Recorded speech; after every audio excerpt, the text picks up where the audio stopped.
जय शिवराय मित्रांनो, आज आपण जाणार आहोत त्रिंगलवाडी किल्ल्यावर।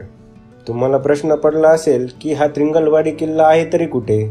या किल्ल्याचे नाव जरी चर्चेत नसले तरी हा किल्ला ऐतिहासिकदृष्ट्या खूप महत्त्वाचा मानला जातो। या किल्ल्याला महत्त्व प्राप्त होते ते या किल्ल्याच्या स्थानामुळे, कारण हा किल्ला कोकण आणि नाशिक यांना जोडणाऱ्या इगतपुरी तालुक्यात आहे। थळघाटातून जाणाऱ्या प्राचीन व्यापारी मार्गावर लक्ष ठेवण्यासाठी या किल्ल्याचा वापर केला जात असे।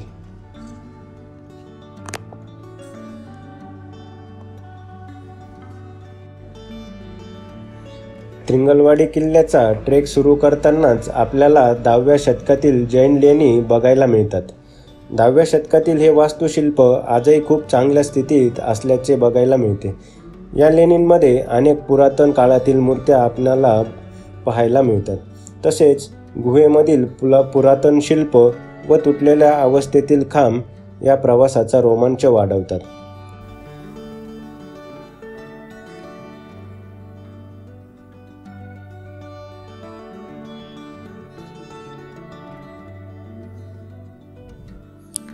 तर मित्रांनो, आपण आलेलो आहे त्रिंगलवाडीच्या गुहेजवळ। ही एक प्राचीन काळातील गुहा आहे आणि आपण आता ही गुहा बघणार आहोत। आज आपण सकाळी सुमारे 6च्या दरम्यान नाशिकमधून निघालो होतो। नाशिकवरून साधारणतः 1 ते 1.5 तासाचा प्रवास केल्यानंतर आपण त्रिंगलवाडी या गावात आलो।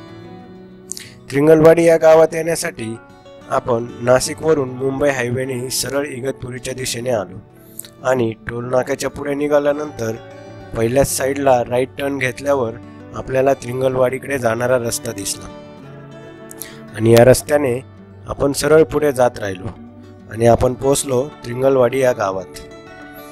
गावात आल्यानंतर आपण आजूबाजूला बघितले, पण असं ट्रेकिंगसाठी किंवा आपल्याला त्रिंगलवाडी किल्ल्यावर जाण्याकरता कुठल्याही प्रकारचा बोर्ड दिसला नाही।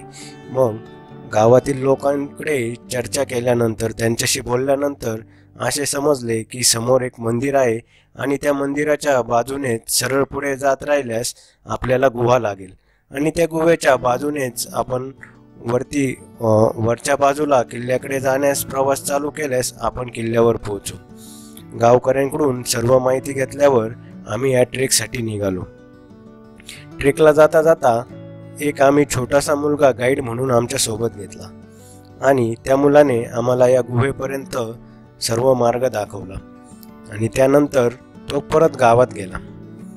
त्यापुढील भटकंती आम्ही एकटीच चालू केली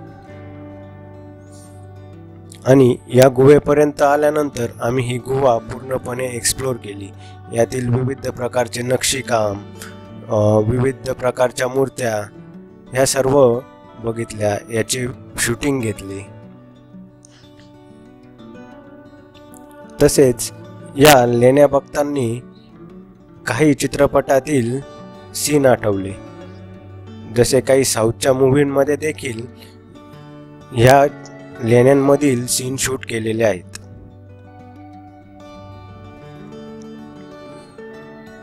विशेष करून या लेण्यांमध्ये हे 4 खांब दाखवलेले आहेत आणि त्यातील 3 खांब हे तुटक्या अवस्थेत असून हा एक खांब चांगल्या अवस्थेमध्ये दिसून येतो। तसेच या गुहेमध्ये अनेक वेगवेगळ्या प्रकारचे नक्षीकाम एकदम अतिशय सुंदर अशा पद्धतीने केलेले आढळते।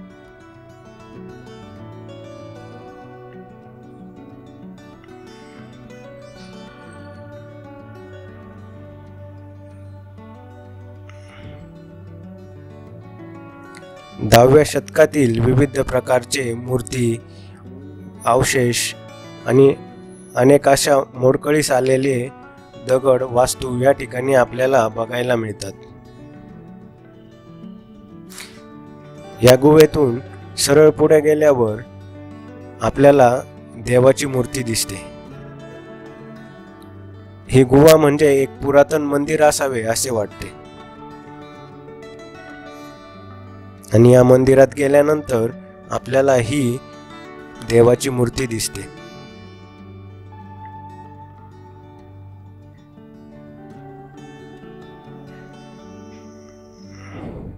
आणि या मूर्तीच्या खालच्या बाजूस त्या काळातील भाषेमध्ये काहीतरी लिहिलेले आढळते.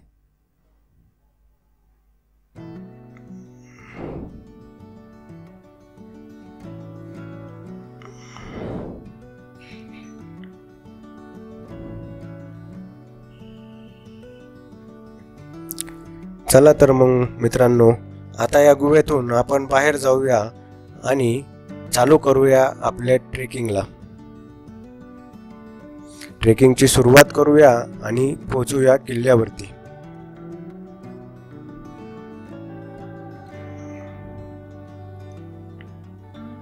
त्रिंगलवाडी किल्ल्याचा ट्रेक तुलनेने सोपा मानला जातो, त्यामुळे कोणीही हा ट्रेक सहजरित्या पूर्ण करू शकतो. किल्ल्यावरून आजूबाजूच्या सह्याद्री पर्वतरांगांचे विहंगम दृश्य दिसते. तसेच जवळील त्रिंगलवाडी धरण व तलाव या ठिकाणाच्या सौंदर्यात भर घालतात. पावसाळ्यातील ट्रेकिंगसाठी हे एक लोकप्रिय ठिकाण आहे. किल्ल्यावर पोहोचल्यानंतर आपल्याला जीर्ण अवस्थेतील किल्ल्याच्या भिंती इतिहासाची साक्ष देताना दिसतात. या किल्ल्याची उंची सुमारे 3238 फूट असून हा एक गिरिदुर्ग प्रकारातील किल्ला आहे.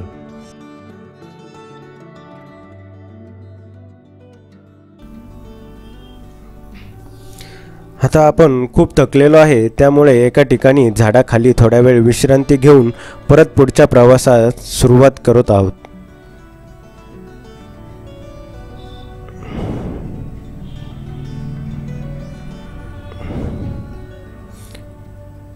जवळपास ट्रेकिंगचा अर्धा भाग पूर्ण केल्यानंतर आपण वरील पर्वताच्या दिशेने पोहोचलो आहे.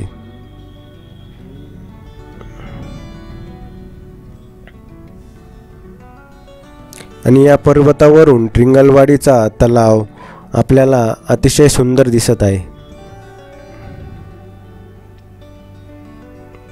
आजूबाजूचा परिसर अतिशय निसर्गरम्य आहे.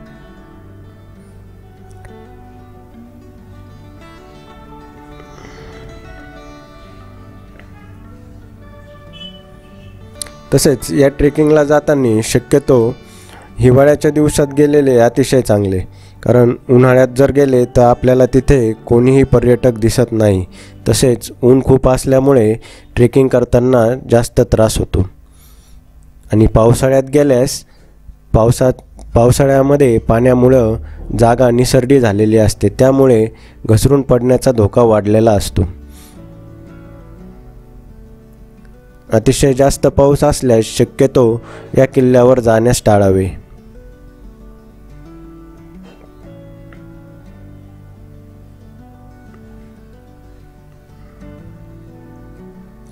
आता आपण दगडातून वाट काढत किल्ल्याच्या पायऱ्यांपर्यंत पोहोचलेलो आहोत. आणि या मोडलेल्या अवस्थेतील पायऱ्यांवरून आपण किल्ल्याकडे जात आहोत.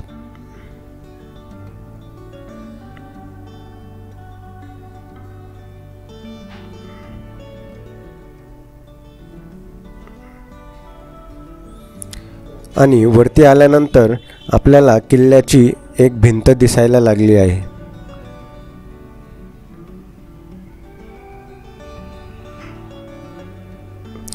या किल्ल्याच्या भिंतीच्या कडेकडेने आपण पुढे जात आहोत आणि बघूया पुढे काय दिसते ते.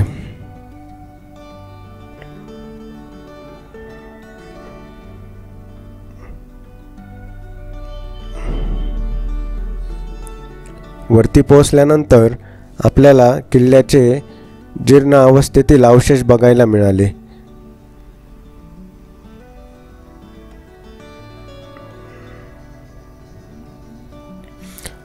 आणि येथूनच पाठीमागच्या साईडनी आपण पुढे निघालो, कारण पाठीमागच्या बाजूनी गेल्यानंतर आपल्याला किल्ल्याचा पश्चिमेकडचा दरवाजा बघायला मिळतो. त्या दरवाजाच्या पायऱ्यातून वरती आल्यावर हनुमानाची सुंदर अशी मूर्ती बघायला मिळते. चला तर मग जाऊया.